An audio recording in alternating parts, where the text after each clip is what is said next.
October 1929, Manhattan. A 27-ton steel needle hangs suspended above Lexington Avenue, 860 feet above the street. The architect stands on the sidewalk below, watching cables strain under the weight of his life's work. His stomach churns. His hands won't stop shaking. If a single cable snaps, 54,000 pounds of steel tears through 70 floors and crashes onto the mourning crowd below. Within 90 minutes, it is done. 4 sections, riveted together. A 185-foot spire pierces the sky. The Chrysler Building has just become the tallest structure ever built by human hands. Taller than the Great Pyramid. Taller than the Eiffel Tower. 1,046 feet of steel, brick, and one man's obsession. The next morning, the stock market collapses, but that is not the darkest thing that happens in the shadow of this tower. Beneath the chrome, beneath the gleam, there is a debt. $840,000. Roughly $13 million in today's money. A debt that Walter Chrysler would refuse to pay. A debt that would quietly destroy the genius who designed everything that follows. This isn't just a tower. It is a monument to a betrayal. And to understand that betrayal, we need to go back to where Walter Chrysler began, not in Manhattan, but in a railroad yard in Kansas, with grease on his hands and absolutely nothing to his name. Before we go there, if you enjoy deep investigations into Gilded Age architecture, into the men who built these towers and the ones they left behind, please like this video and subscribe. It tells us you want more stories like this one. Stories where the building is never just a building. Now, Kansas, 1875. His father, Henry, drove locomotives for the Kansas Pacific Railroad. Walter Percy Chrysler was born on April 2, 1875, in Wamego, Kansas. When he was 3, the family moved west to Ellis, a frontier town so flat you could watch a thunderstorm arrive from 2 counties away. The railroad yard dominated everything, and from the time he could walk, Walter Chrysler wanted to know how it worked. Not what it did, how it worked. That distinction would define his entire life. At 15, he dropped out of school, not because he was failing, because books described machines and he wanted to touch them. He delivered groceries for $10 a month, roughly $350 in today's money, 16 hours a day. He hated every minute of it. At 17, he talked his way into an apprenticeship at the Union Pacific Railroad shops.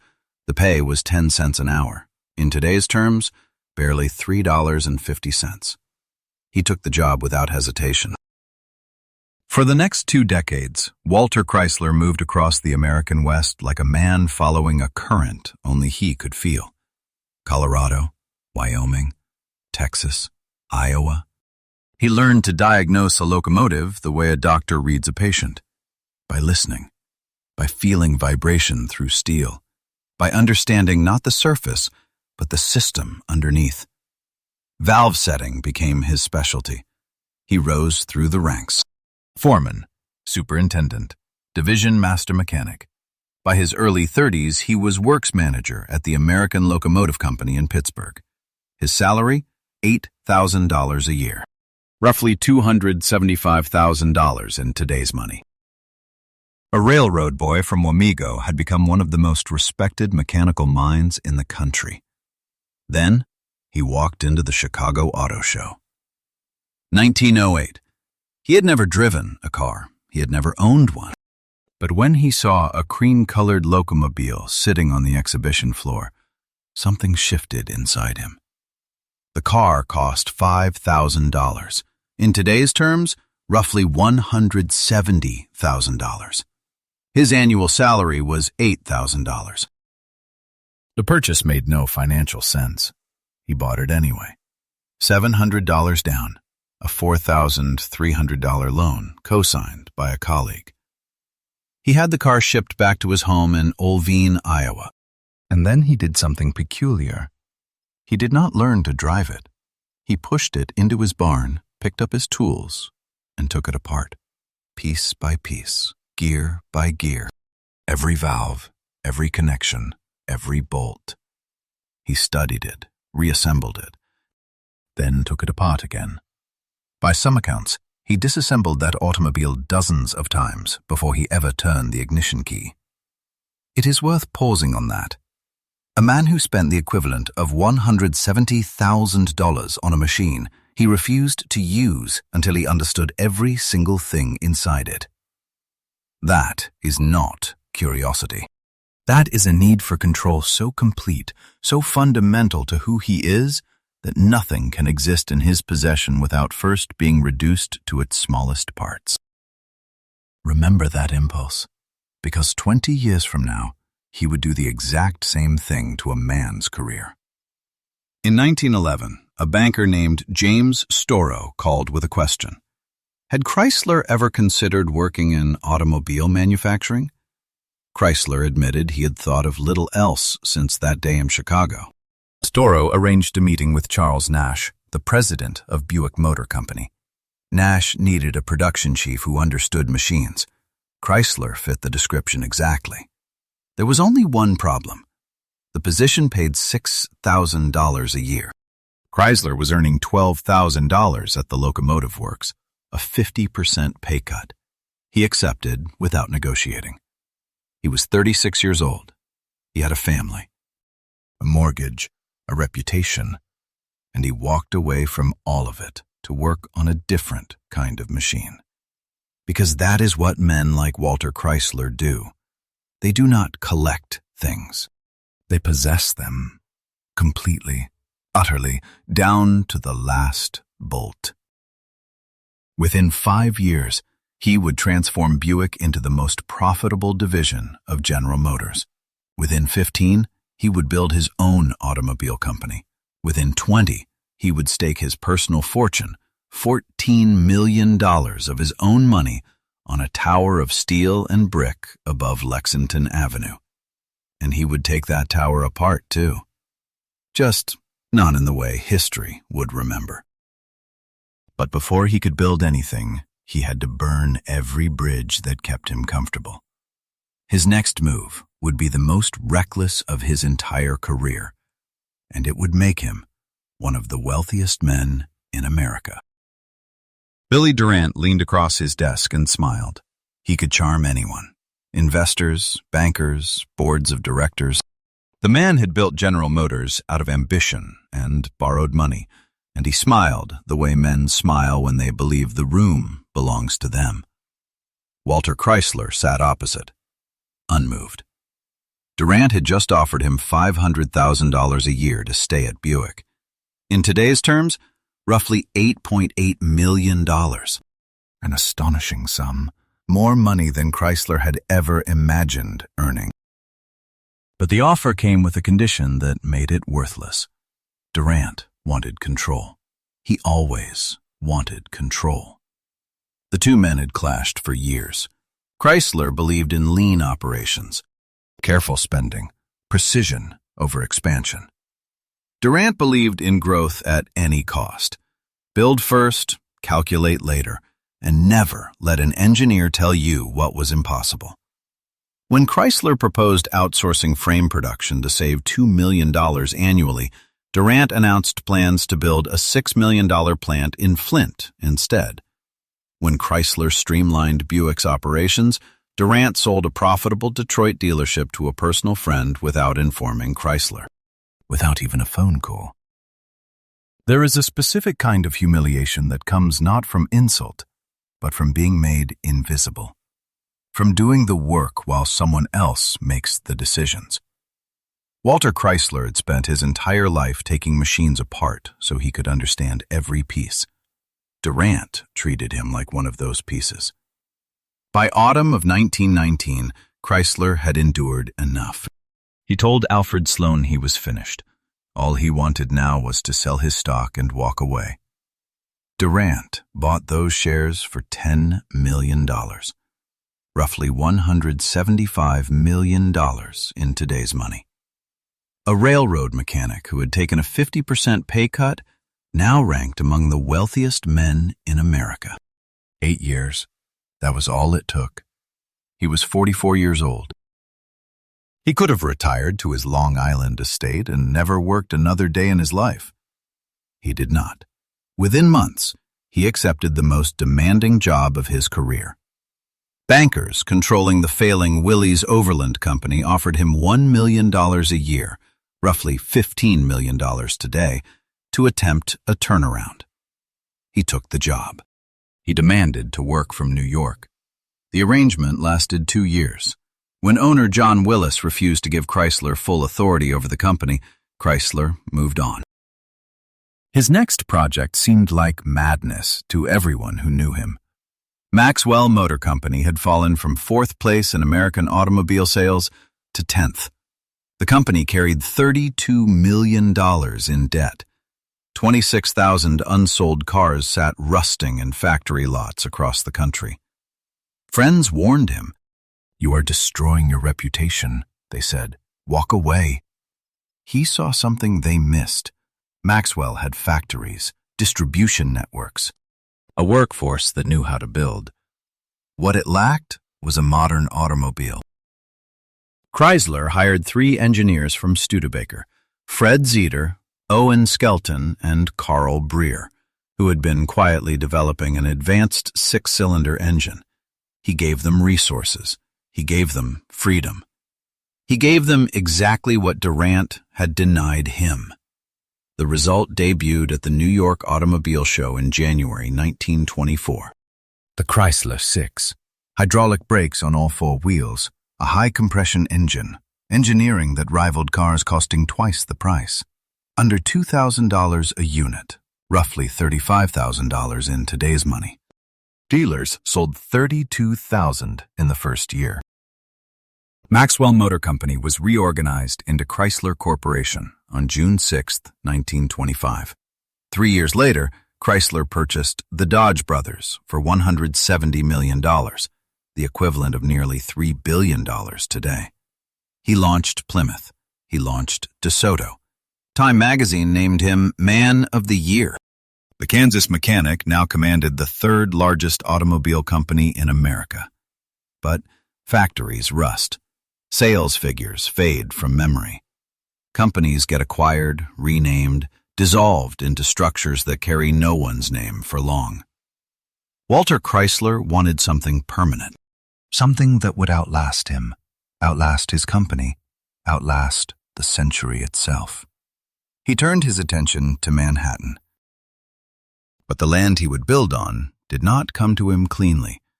It came through the ruins of another man's destroyed dream. The Chrysler Building was never supposed to be called the Chrysler Building.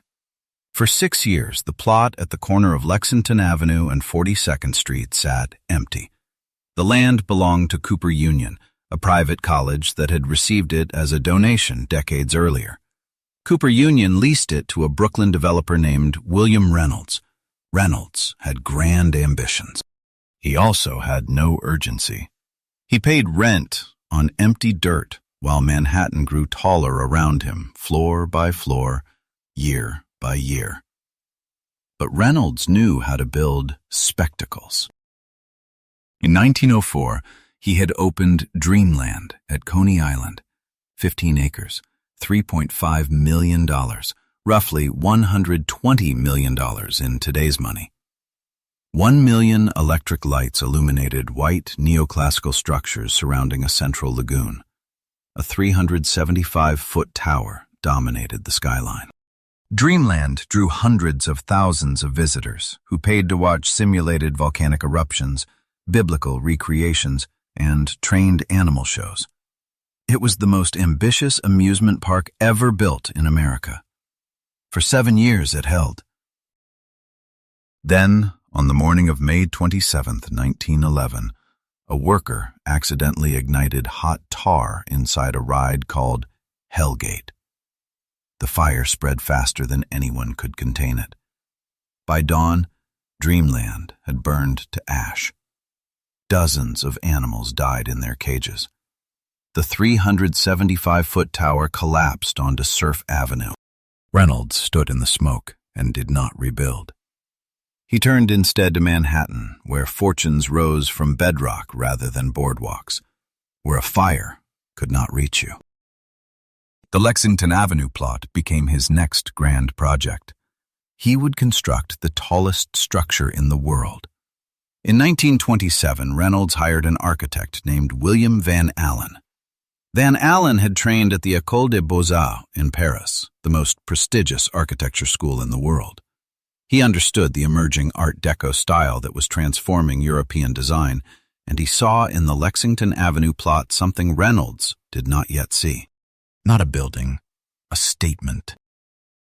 His original concept featured glass-wrapped corners designed to create the illusion that the tower floated above the street. A crystalline dome would crown the structure, glowing at night like a jeweled sphere. Reynolds loved the metallic crown.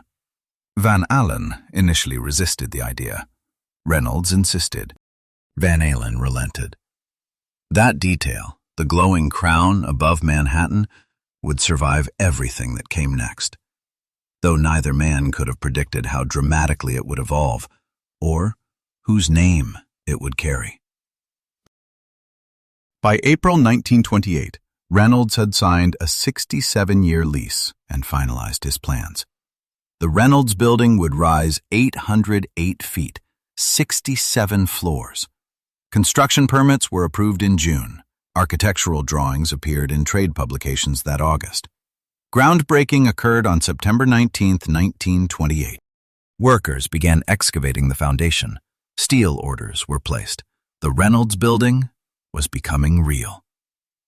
Then Reynolds ran out of money. The scale of his ambition had exceeded his financing. Again. Construction costs mounted faster than he could secure investors. By early October, he faced a simple, brutal choice: abandon the project entirely, or find a buyer willing to assume his lease, his plans, and his architect. Walter Chrysler had been watching. On October 15, 1928, Chrysler purchased everything Reynolds had assembled. The price exceeded $2.5 million, roughly $44 million in today's money. That same day, demolition crews arrived. Not the next week, not after a review of the plans. The same day. Chrysler intended to start over. Taller, bolder, a structure that would carry his name and outlast his corporation. The Reynolds Building vanished from history before it ever truly existed. Reynolds would spend the rest of his life watching another man's name rise above the corner he had held for 6 years. Van Allen came with the deal. He had designed the tower for Reynolds. Now he would design it for Chrysler. What no one thought to ask, what Van Allen himself never thought to ask, was whether anyone had written that down. 4 steel eagles crouch on the corners of the 61st floor, beaks pointed toward the horizon, wings folded against the wind. They are not decorative. They are not symbols of America or freedom or flight. They are enlarged replicas of the 1929 Chrysler hood ornament, the same emblem that sat on the front of every car rolling off his assembly lines in Detroit. Bolted to the side of a skyscraper, visible from blocks away. 10 floors below that, on the 31st floor, winged radiator caps jut from the facade. On the 30th, hubcaps circle the building like a crown of automotive chrome. Above everything, sunburst patterns radiate from the tower's peak in arches of stainless steel. Every surface announces what he built. And who built it? When Chrysler first purchased the project from Reynolds in October 1928, he told himself it was a straightforward investment. His 4 children, Thelma, Bernice, Walter Jr., and Jack, had no interest in the automobile business. They would need income-generating property that required no knowledge of combustion engines or factory logistics. Manhattan real estate seemed ideal. That was what he told himself. Then he saw the architectural model. The lobby Van Allen had designed struck him as cramped and ordinary. A tower of this ambition deserved grandeur at street level, not a narrow corridor that made visitors feel like they were entering a mid-range office block.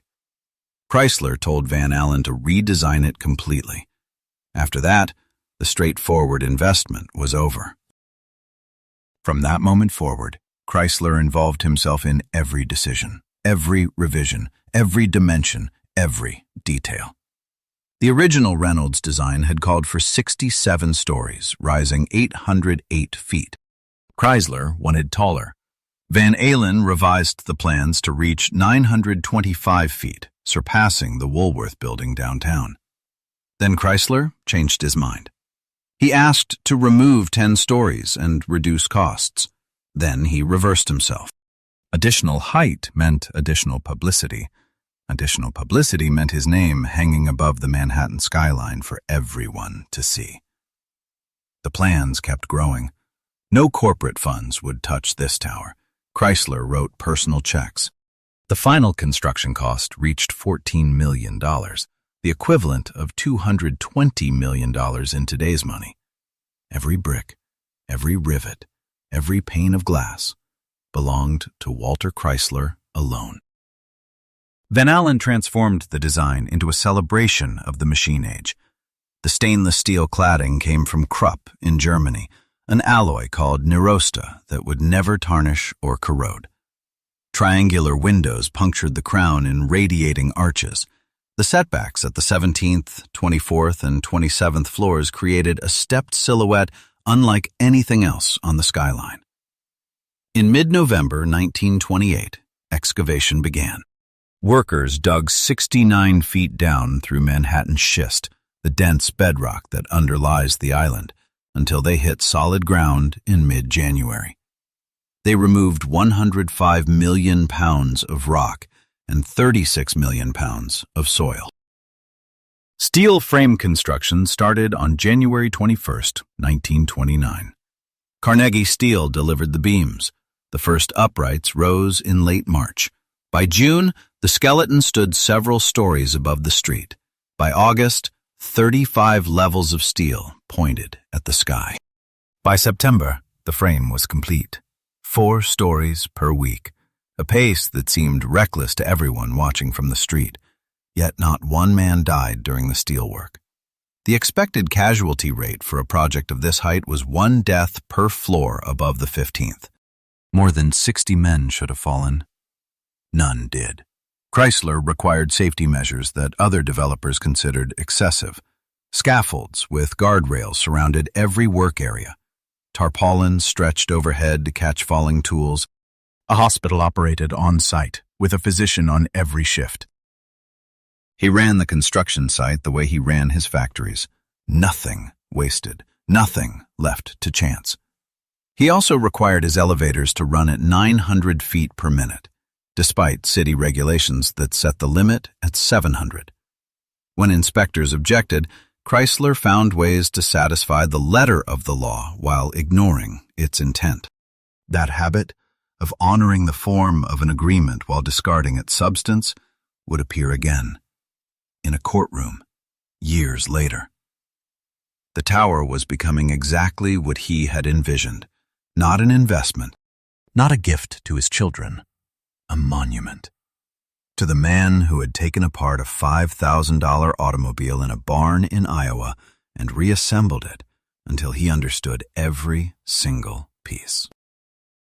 But Chrysler was not the only man with something to prove in the Manhattan sky. 40 blocks downtown, another tower was rising, designed by the one man who knew Van Allen's methods better than anyone alive, his former partner, his bitterest enemy. Their partnership had lasted 13 years. William Van Allen brought imagination. H. Craig Severance brought clients. Together, they designed buildings that made both men wealthy, from the same office at the same drafting tables for over a decade. Then, a 1924 article in Architectural Review praised the Albemarle building and credited Van Allen alone. Severance saw his name omitted from work he had helped create. Lawsuits followed. The partnership dissolved. A friendship ended. 5 years later, they faced each other across the Manhattan skyline. Severance had been hired by a young financier named George Orstrom to design a tower at 40 Wall Street. The project began modestly, 47 floors, then 60. By April 1929, Orstrom announced the building would reach 840 feet with 62 stories, surpassing both the Woolworth Building and the Chrysler. Van Allen responded immediately. He revised his plans to reach 925 feet. Severance countered. He added a pyramidal roof and a 60-foot steel cap. His building would now stand 927 feet, 2 feet taller than the Chrysler. The newspapers called it the race into the sky. Reporters tracked every revision, every additional floor, every claim and counterclaim. Metropolitan Life announced plans for a 100-story tower. A developer named Abraham Lefcourt discussed 105 floors. Someone proposed a 1,500-foot building with a rooftop airplane landing field. Manhattan had gone mad with altitude. Van Allen and Severance ignored all of it. Their focus remained on each other. Only each other. Construction at 40 Wall Street began in May 1929. Builder Paul Starrett ran 3 shifts, 7 days a week, racing to meet a May 1930 lease deadline. Downtown, the steel rose fast. Uptown, Van Allen worked on something Severance could not see. Rumors reached Wall Street. The Chrysler Building had a secret. Van Allen had modified his design. The announced height of 808 feet was not the real height. But no one knew the truth. Van Allen kept his plans hidden, even from the workers assembling the steel. Inside the fire shaft at the center of the Chrysler Building, a spire was being constructed in sections. 185 feet of steel, assembled in secret, waiting for the moment it would emerge. On November 13th, 1929, 40 Wall Street topped out. Severance and Orstrom invited the downtown elite to a ceremony celebrating their victory. 927 feet, the tallest building in the world. They were 3 weeks too late. In late October, workers at the Chrysler Building had already hoisted the hidden spire through an opening in the dome. The 4 sections were riveted together before anyone downtown understood what had happened. Van Allen later compared the moment to watching a butterfly leave its cocoon. The Chrysler Building now stood 1,046 feet tall, 119 feet higher than 40 Wall Street. Taller than the Woolworth, taller than the Eiffel Tower, the tallest structure ever built by human hands. Severance could not believe it. He considered adding more height to his own building. The foundations would not support it. He tried arguing that the Chrysler spire should not count because it contained no usable space. His associate, Yasuo Matsui, wrote articles making this case. No one listened. The final score stood permanent. Chrysler, 1,046 feet. 40 Wall Street, 927. A partnership that had begun in 1911 had produced the 2 tallest buildings in the Western Hemisphere. Neither man ever spoke to the other again. And in the office where the victory was planned, William Van Allen had not yet sent his invoice. While Van Allen calculated his fee, 3,000 men were still on the building, still on the scaffolding, still doing the work that no newspaper headline would ever put their names on. Before the city woke, they were already inside the steel. They had climbed temporary ladders bolted to the columns in the dark, ascending into fog and wind while Manhattan slept below. By the time office workers emerged from Grand Central Station, the construction crews had already been working for hours. Fox Movietone cameras captured them in 1929. The footage shows riveters straddling beams without ropes, 800 feet above the street. Plasterers leaning over open edges, ironworkers wrestling steel into position with bare hands. One sequence shows a man walking across a girder no wider than his boot, pausing to wave at the camera, then continuing toward the building's edge. These images terrified audiences then. They still do. Yet the work proceeded inside a system designed to prevent catastrophe. Walter Chrysler had spent decades in railroad shops and automobile factories. He understood that injured workers slowed production and dead workers destroyed morale. So he required precautions that other developers considered excessive. Scaffolds with guardrails surrounded every work area. Tarpaulins stretched overhead to catch falling tools. Wire netting hung between toe boards. A hospital operated on site, with a physician on duty every shift. A bulletin board posted daily safety updates. The job site functioned like one of Chrysler's assembly plants. Materials arrived precisely when needed. Cranes positioned beams before the concrete below had fully cured. Bricklayers followed steel workers up the building like a rising tide, each trade working simultaneously at different elevations. The engineering firm Ralph Squire & Sons coordinated the logistics. Nothing waited, nothing wasted. The numbers reveal the scale. 20,961 tons of structural steel hoisted into position. 391,881 rivets heated red-hot and hammered into place. Nearly 4 million bricks laid by hand to create walls that bore no structural load. 3,862 windows fitted into frames of German stainless steel. 3,000 men performed this work. The expected casualties for a project of this height ran to dozens. At the end, not one of those 3,000 had died. Chrysler celebrated the achievement publicly. Privately, he had always expected it. The Chrysler Building was simply another factory turned vertical. The zero-death record tells only half the story.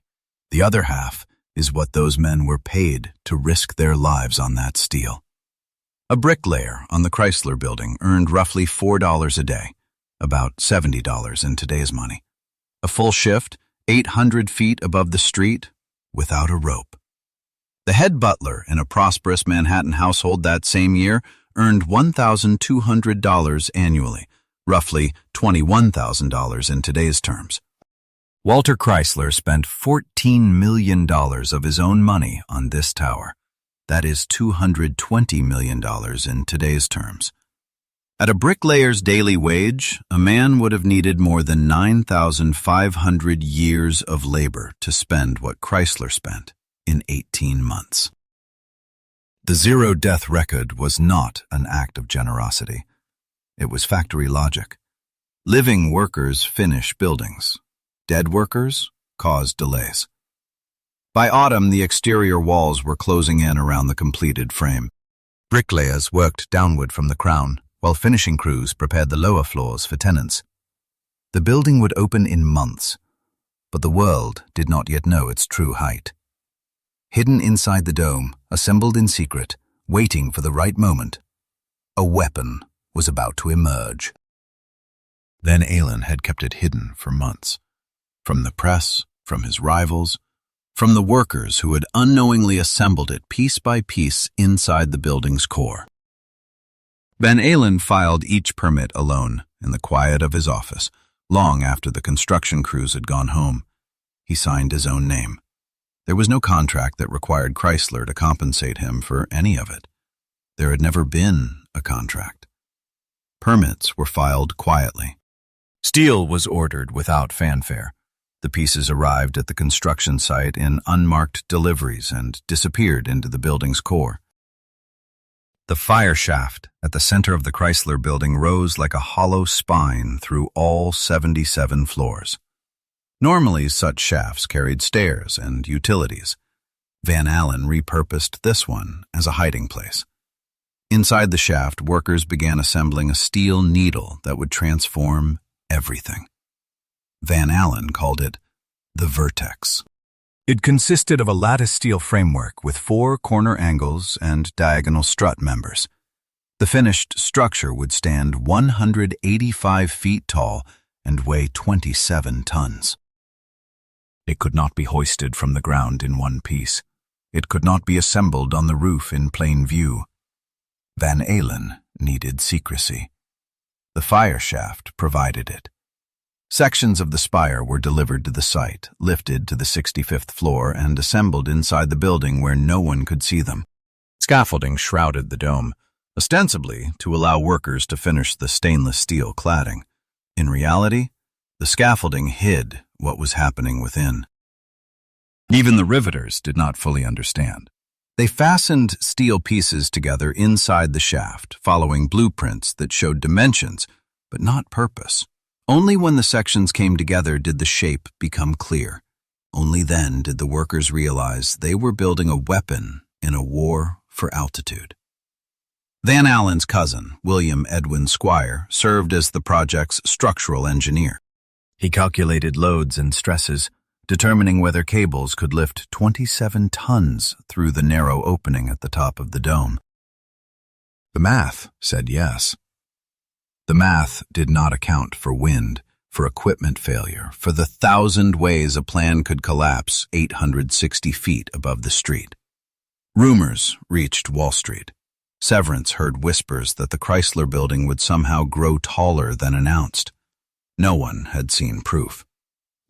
Severance dismissed the rumors and concentrated on his own tower, confident that 927 feet would be enough. By mid-October, the hidden spire was complete. It waited inside the fire shaft like a sword in its sheath. Van Allen chose not to alert the press. He wanted no warning, no chance for Severance to respond, no opportunity for anyone to steal his moment. He had spent months engineering the most audacious architectural surprise in the history of New York City. He had no written agreement that entitled him to a single dollar for any of it. That thought, if it crossed his mind at all, did not stop him. History would answer that question for him.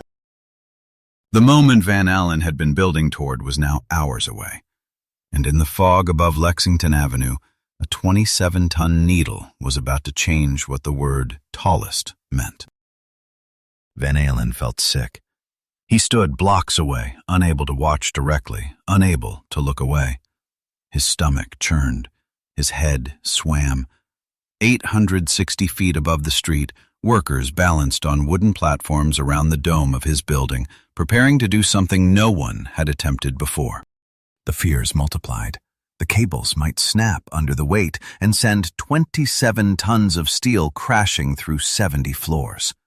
The crane might fail to lift the sections high enough. The wind might shift and tip the needle over the edge, dropping it onto Lexington Avenue during morning rush hour. His cousin, William Edwin Squire, had calculated the stresses and declared the operation possible. Possible was not the same as safe. Rumors had circulated for days. Workers downtown at 40 Wall Street had heard whispers that something was happening uptown. Severance's team had noticed a derrick rising above the Chrysler Dome, visible against the October sky. The official explanation? They were hoisting a flagpole. No one quite believed it. The bottom section rose first.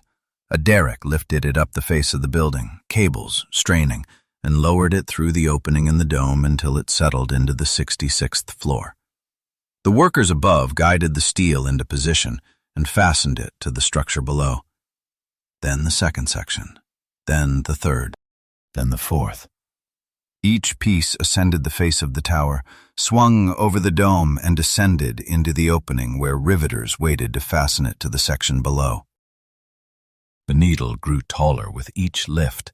The building grew taller with each rivet. The work proceeded faster than anyone expected. The same coordination that had built 4 floors per week now assembled a spire in less than 2 hours. By the time the final section locked into place, the Chrysler Building stood 1,046 feet above the sidewalk. Walter Chrysler watched from across the street. Van Allen finally allowed himself to breathe. No press had been invited. No photographers captured the moment. No reporters stood ready to announce what had happened. Van Allen had wanted the victory complete before anyone could respond. He had wanted Severance to learn the news only after the spire was already bolted into place and unmovable. The New York Herald-Tribune had covered the construction almost daily for months. They did not report the spire's installation until days after it occurred. By then, scaffolding still shrouded the crown. The full effect remained hidden. The gleaming needle would not emerge from its covering until spring. But the numbers were already fixed. Chrysler, 1,046 feet. Eiffel Tower, 986. Woolworth, 792. 40 Wall Street, 927. The race was over. The next morning, the stock market began to fall. The tallest structure ever built by human hands had risen to its full height in 90 minutes, in secret, without a single journalist present, without a single photograph taken at the moment, and without a single signed document protecting the man who designed it. The scaffolding came down in spring, and when it did, New York saw something it had never seen before, and would never quite be able to look away from again. 7 arches rose from the crown in radiating terrace layers, each one stepping back from the one below, climbing toward a single steel point above the Manhattan skyline. Triangular windows pierced every surface, arranged in patterns that radiated outward like the spokes of a wheel or the rays of a rising sun. The effect was deliberate. Van Allen had designed the crown to appear to be moving, to look as though it was straining upward, reaching toward the sky, even while standing perfectly still. The material covering those arches was unlike anything an American building had worn before. Nirosta steel. An alloy of 18% chromium and 8% nickel, manufactured by Krupp in Germany, the same firm that had supplied the steel frame of the building itself. No American structure of this scale had ever been clad in it. The engineering community's reaction was not enthusiasm. At Krupp's own facilities, metallurgists had observed the alloy's behavior on test panels and small applications. Scaling that behavior to 27,000 square feet of curved, welded surface, exposed to the full force of a Manhattan winter, that was something no one had calculated with certainty. The concern was not corrosion. The alloy's resistance to rust was precisely why Van Allen wanted it. The concern was movement. Steel expands in heat and contracts in cold. On a conventional steel facade, that movement is predictable, manageable. On a surface of 18% chromium alloy, bonded to a curved architectural form at this height and scale, the thermal stresses were largely untested. A miscalculation in the joint tolerances would cause the cladding to buckle, to crack at the seams, or to separate from the structure beneath. Van Allen specified the tolerances himself and accepted the risk. The gamble was rooted in chemistry. When chromium is exposed to oxygen, it forms a microscopic layer of chromium oxide on the surface, a passive barrier, thinner than a human hair, that bonds with the metal and seals it from moisture and air. Unlike bronze, which develops verdigris, the green patina that signals slow decay, Nirosta's oxide layer does not accumulate. It forms, stabilizes, and holds. When rain falls on the surface, it dissolves any contaminants and carries them away, leaving the alloy as bright as the day it was installed. Van Allen understood what that meant. Other buildings aged, limestone yellowed, copper turned black, bronze announced its own slow death in a creeping wash of green. The Chrysler Building would not age. It would gleam as brightly in 50 years as it did in the spring of 1930. The gamble held. Below the crown, automobile imagery covered every setback. On the 61st floor, stainless steel eagles jutted from the corners, their forms streamlined in the Art Deco manner.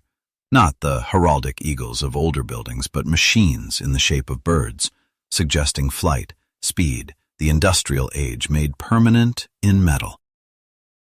10 floors lower, at the 31st, replicas of 1929 Chrysler radiator caps decorated the facade.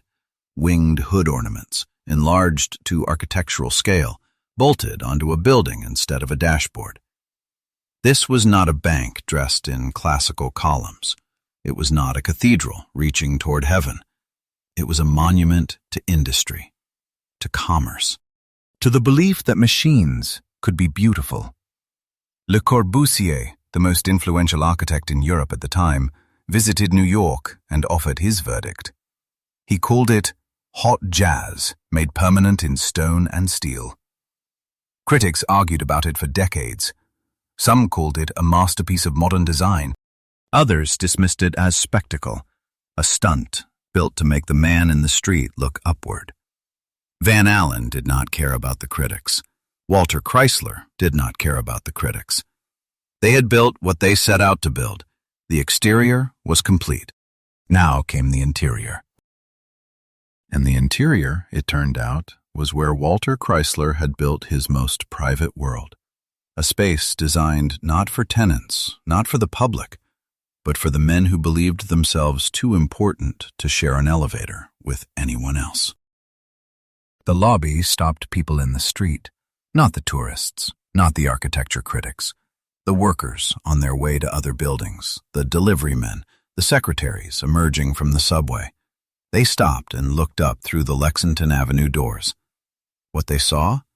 Walls sheathed in deep crimson Moroccan marble, white veins catching the light from bronze-framed windows, amber onyx panels flanking the elevator banks, a floor of polished granite in geometric patterns that seemed to move underfoot.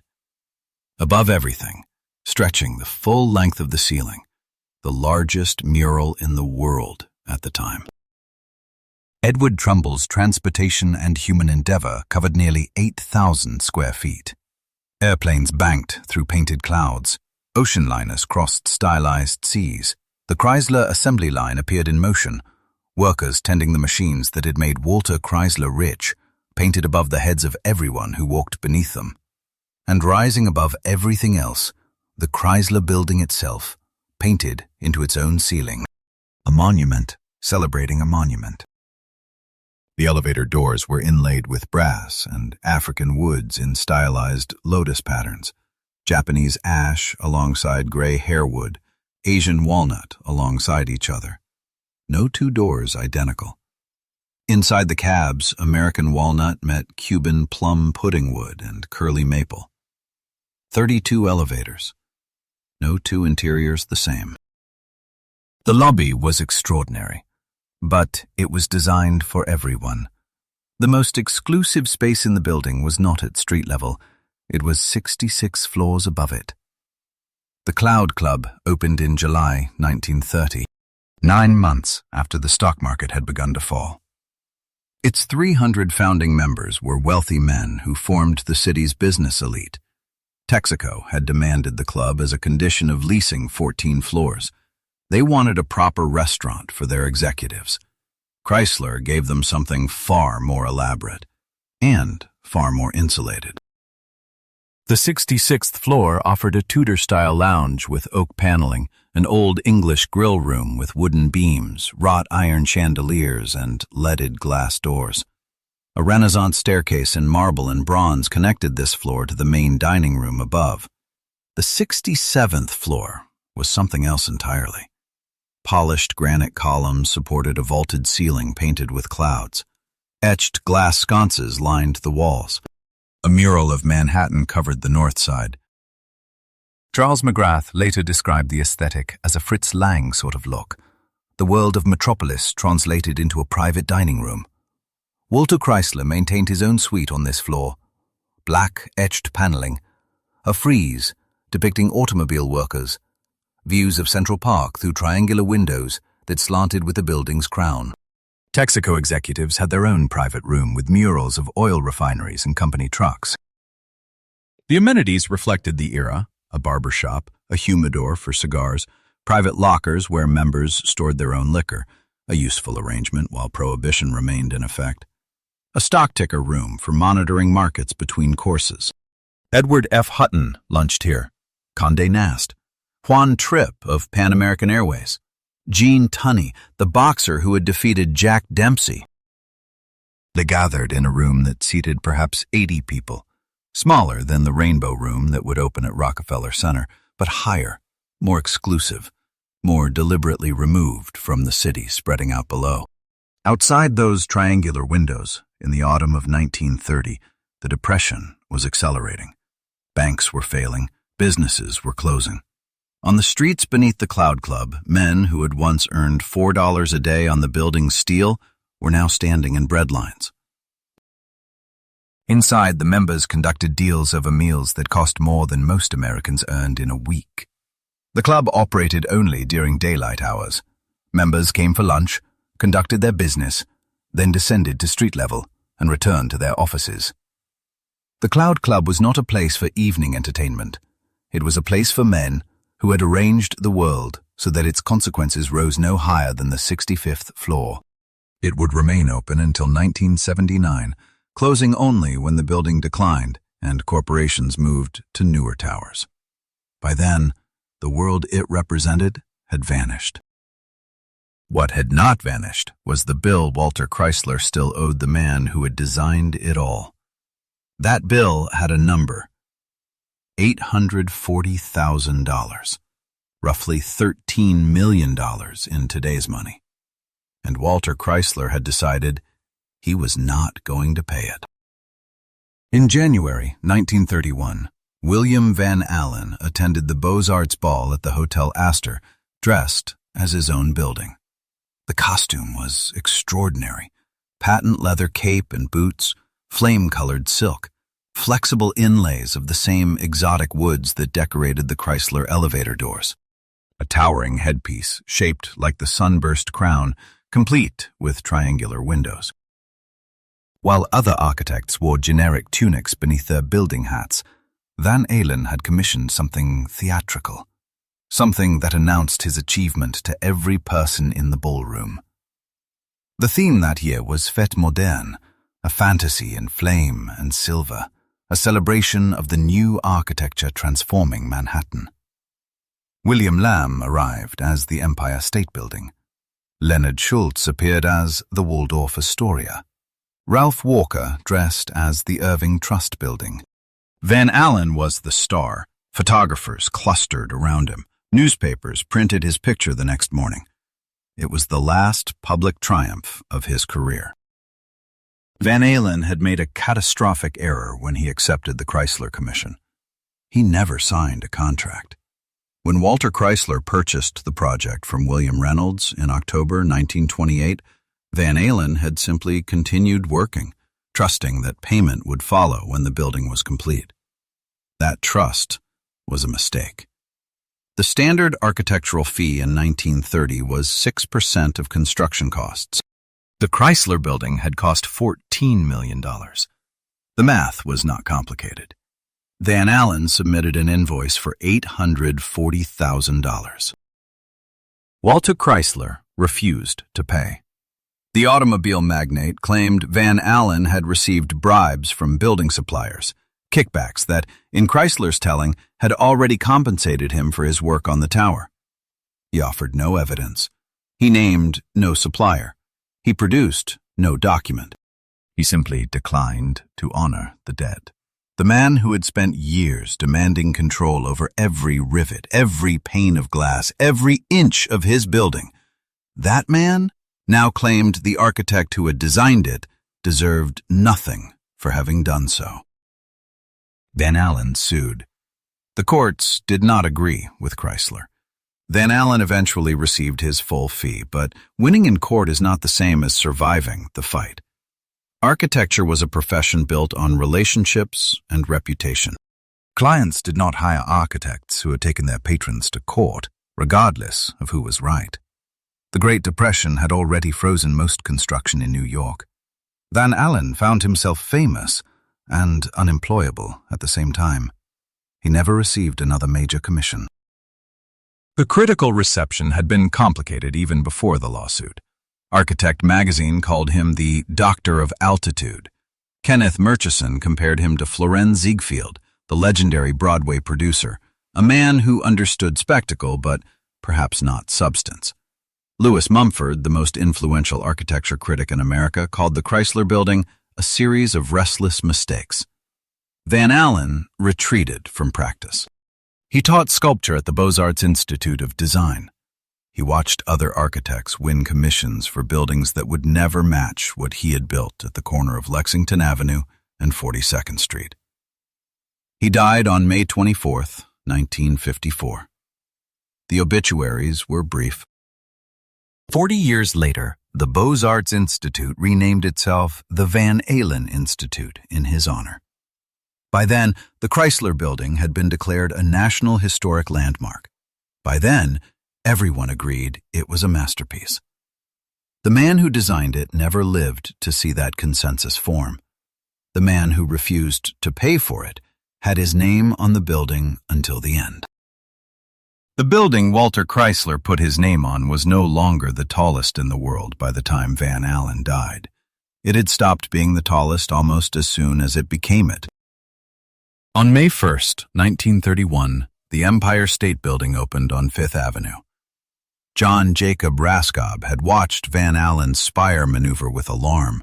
His own tower had grown from 80 floors to 85, yet would still reach only 4 feet higher than the Chrysler. That margin was not safe.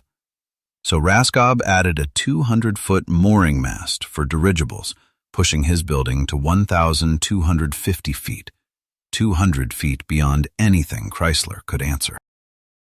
The airships never docked there. The winds above Midtown made it impossible. But the mast served its real purpose. The rain had lasted exactly 11 months. Some considered this failure. Others understood it differently. Height records existed to be broken. What mattered was whether a building remained worth looking at after its statistics became obsolete. Walter Chrysler died in August 1940. His children inherited the tower he had built for them. They sold it in 1953 to the developer William Zeckendorf for $18 million, roughly $210 million in today's money. The decline began almost immediately. Successive owners cut maintenance costs.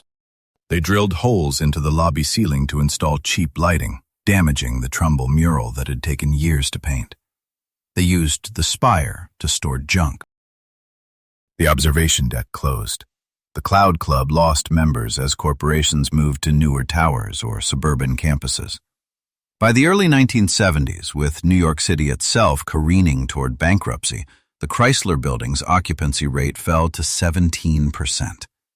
The gleaming tower that had symbolized American ambition stood largely empty.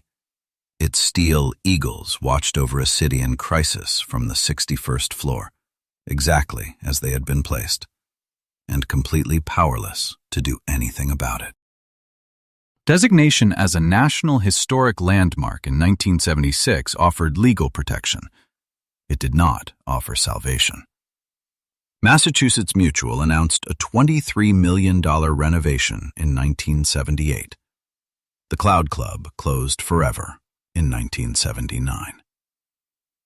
Jack Kent Cooke, the entrepreneur and Washington Redskins owner, purchased the building later that year. He hired architects to restore the lobby closer to Van Allen's original vision.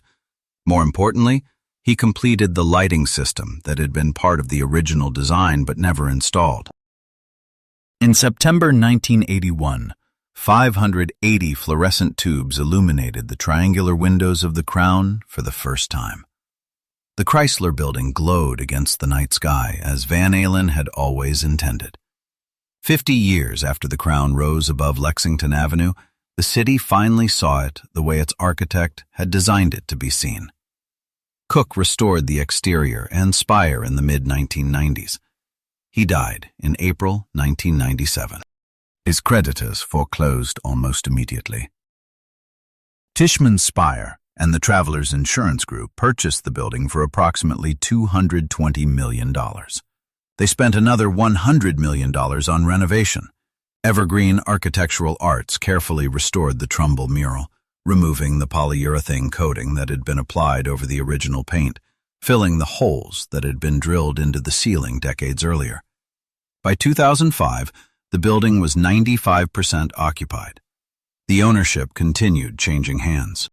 The Abu Dhabi Investment Council, RFR Holdings, The land beneath the building still belonged to the Cooper Union, which had received it as a donation over a century earlier. The tower itself became a commodity, bought and sold by investors who rarely set foot inside. Yet something had shifted during those decades of decline and revival. The critical consensus had reversed entirely. Lewis Mumford had called the building a series of restless mistakes. The new generation of architects and historians called it a masterpiece. The American Institute of Architects ranked it among the most admired buildings in the country. Tourists who visited the Empire State Observation Deck found themselves drawn to a different silhouette. The sunburst crown, the triangular windows, the needle spire catching the morning light above Lexington Avenue. The taller building won the measurement contest. The more beautiful building won something else. The Chrysler Building still holds one record that cannot be broken.